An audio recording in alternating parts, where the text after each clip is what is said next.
Hello everyone, I'm Sharad and I'm going to answer another question which was asked by us. I am here. और जैसे मैंने कल भी कहा था, if you are there, so are we, and we are here to help all of you. This question is answered under the series You Ask, We Answer. और इस series में हमें जो भी क्वेश्चंस स्टूडेंट्स पूछ रहे हैं, उनके जो भी डाउट्स हैं, उनको हम लोग वीडियो सॉल्यूशन के थ्रू सॉल्व करने की कोशिश कर रहे हैं. Along with that, we are also trying to give them certain concepts behind those questions. Before I start, let me just quickly give you an introduction about myself. I am CEO and co-founder of Catapult Classes.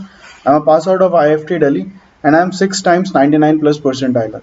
I've been writing CAT for last 4 years and I have some percentiles like 99.92, 99.9, 99.97 and 99.77. So let's quickly jump to the question. Now this question is a question of force at Venn diagram. And we have already solved few questions on force at Venn diagram, जिसमें मैंने mind map भी दिया था to memorize all the regions and everything. So I'll put the link of that video in the suggestion box. Make sure that you watch that video as well. तो इस तरीके के जितने भी questions होंगे उनमें उनके सारे concepts एकदम clear हो जाएंगे. Let's see this question. So the University of Dunning gives the students the flexibility to specialize in one or two areas out of 4. तो या तो एक में होगा या तो दो में होगा, तो एटलीस्ट एक में तो होगा ही होगा वाली कंडीशन सेटिस्फाइड हो रही है. कौन से रीजन्स हैं? Commerce, humanities, medicine and science. It is known that in a batch of 300, so they are total of 300 students, 50 specialise in only commerce. तो पहले तो हम लोग बना लेते हैं 4 सेट का वेन डायग्राम. तो फटाफट ये 4 लाइन खींचो और फिर इसको ज्वाइन कर दो और इसको ज्वाइन कर दो, फिर ऐसे 4 लाइन खींचो और इनको ज्वाइन कर दो. Now we can mark them. So let's say this is commerce, this is humanities, this is medicine and this one is science. Now it says that 50 specialise in only commerce. तो 50 सिर्फ commerce में है, सिर्फ commerce वाला ये reason है, यहाँ पे 50 लिख देते हैं. And half of those who specialize in commerce specialize in humanities also. तो अगर कॉमर्स में टोटल x लोग हैं तो ह्यूमैनिटीज में यानी कि ये जो कॉलम है, ये पूरा जो कॉलम है, इसमें x/2 स्टूडेंट्स होंगे और रिमेनिंग x/2 स्टूडेंट्स इसमें होंगे. यानी कि इस कॉलम में और इस कॉलम में जो सम होगा वो सेम होगा. आगे क्या कह रहा है? No one who specialises in medicine specialises in humanities. तो जो भी मेडिसिन में स्पेशलाइज कर रहा है वो ह्यूमैनिटीज में नहीं करेगा. तो इसका मतलब इन सारे रीजन्स में हम लोग 0 डाल सकते हैं. Whereas everyone who specializes in science also opts for a specialization in commerce. तो जो लोग भी साइंस में है वो कॉमर्स में है ही हैं, यानी कि सिर्फ साइंस वाला कोई भी रीजन नहीं होगा. So we have A here and let's say B here. तो अगर हम इस वाले पॉइंट को देखें जिसमें हमने हाफ हाफ डिस्कस किया था, तो इस वाले कॉलम में ये सारे रीजन तो 0 हो गए, तो x/2 यहाँ पे आ जाएगा और रिमेनिंग x/2 यहाँ पे आ जाएगा और ये x है ही है. तो इस कॉलम का सम इस x/2 के बराबर होगा. अब यहाँ पे इसने कहा था कि 1 और 2 एरियाज में ही हो सकता है. तो इस रीजन को जो A है, अगर इसको देखो तो यहाँ पे कॉमर्स भी है, मैथ्स भी है और साइंस भी है. तो इस रीजन में एक भी नहीं होना चाहिए क्योंकि स्टूडेंट या तो एक सब्जेक्ट लेगा या फिर 2 सब्जेक्ट लेगा. तो इसको भी हम लोग इरेज कर सकते हैं और यहाँ पे भी हम लोग 0 डाल सकते हैं. अब हमारा ये ग्राफ पूरी तरीके से तैयार हो गया है, Venn diagram. Let's see the questions. तो पहला क्वेश्चन है, what is the maximum number of students who specialize in only humanities if it is known that every area has at least 10 students specializing in it. यानी कि हर area में 10 students हैं, तो यहाँ पे भी 10 होंगे. That means this region will have 10 और साइंस में भी 10 होंगे. तो साइंस में 10 का मतलब यहाँ पे तो 10 होंगे ही होंगे. और हमें किसको मैक्सिमाइज करना है? हमको इस रीजन को मैक्सिमाइज करना है. तो अगर ये 10 हम यहां पे लिख देंगे तो इसके करस्पॉन्डिंग, इस 10 के करस्पॉन्डिंग यहाँ पे भी 10 ऐड होगा। दैट मीन्स ये वाला रीजन जो है वो मैक्सिमाइज नहीं हो रहा है, बिकॉज हम यहाँ पे एक एक्स्ट्रा 10 लिख रहे हैं, तो इस 10 को हम यहाँ पे नहीं लिखेंगे, इसको इरेज कर देते हैं, ये सब जो भी हमने लिखा है। तो इस 10 को हम लोग कहाँ लिखेंगे, इस 10 को हम लोग यहाँ पे लिख देंगे, ये रीजन 0 हो जाएगा। तो अब ये कितना हो जाएगा, ये हो जाएगा 60, 50 प्लस 10 60 यहाँ पे और 60 यहाँ पे, 10 यहाँ पे, तो टोटल कितना हो गया हमारे पास 120 प्लस 10 दैट इज 130 स्टूडेंट्स हमने कवर कर लिए।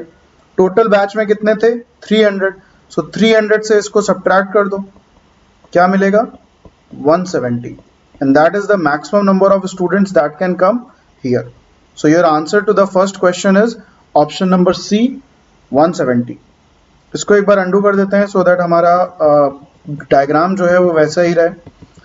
In exams when you are solving this thing, make sure that you create a bigger diagram और values को एक corner में लिखते रहना, तो हर question से related information लिखने के लिए you will have a space and then you can just scribble it. Next question है, by how much is the maximum number of students who can specialize in commerce? तो maximum number of students जो commerce में specialize करेंगे are more or less than the maximum number of students who can specialize in medicine.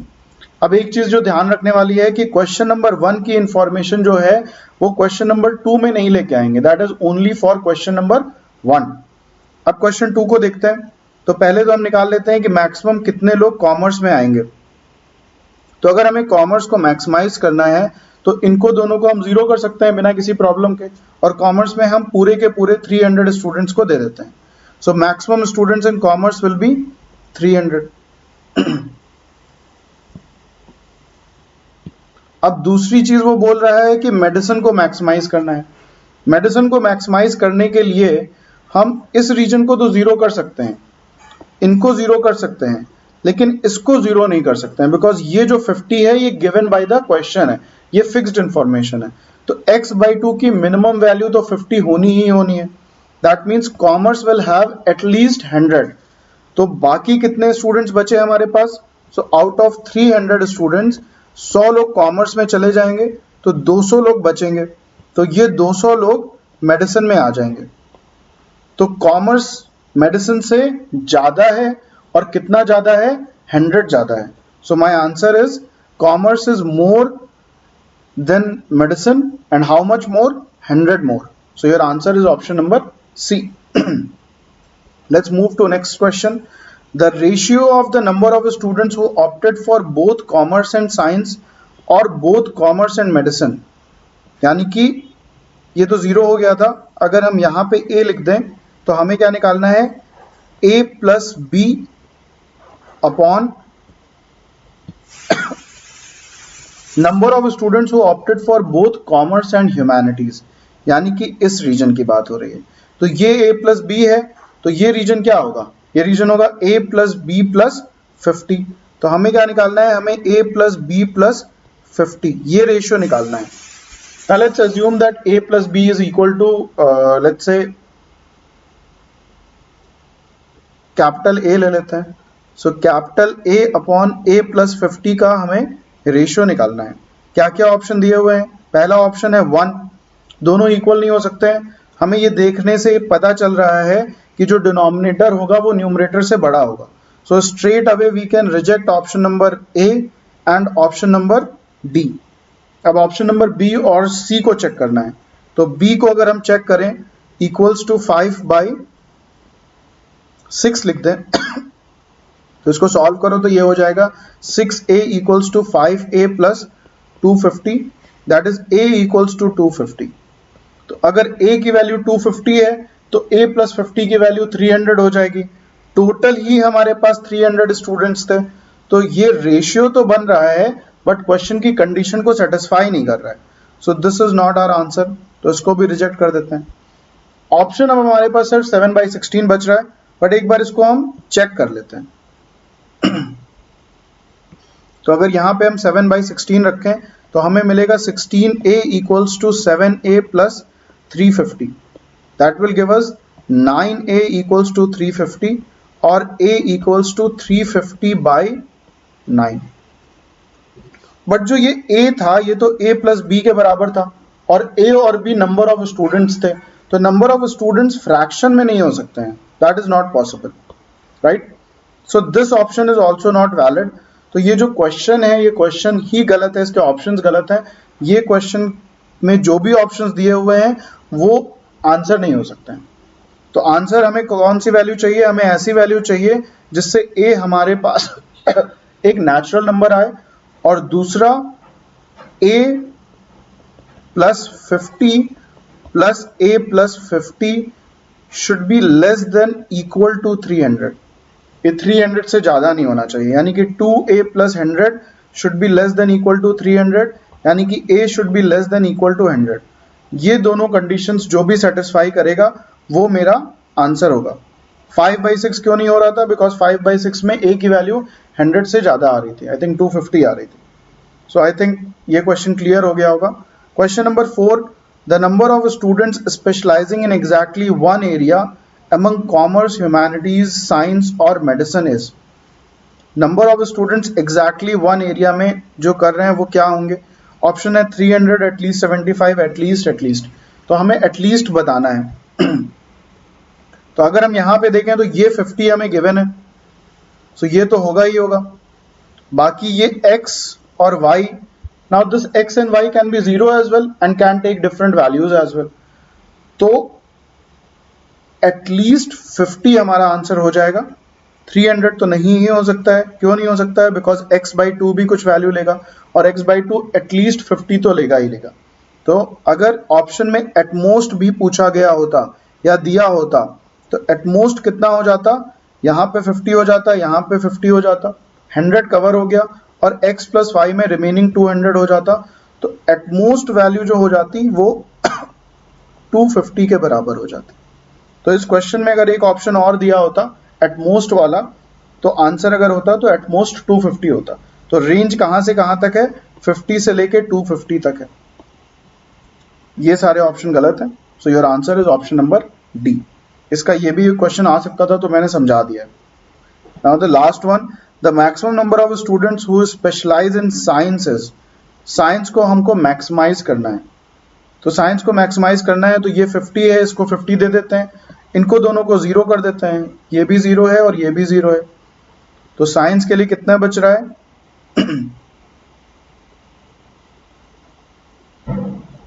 200। अब यहां पे हम जितना भी देंगे उतना यहां पे भी जाएगा।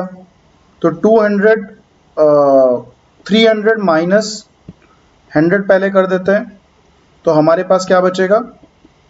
200 बचेगा।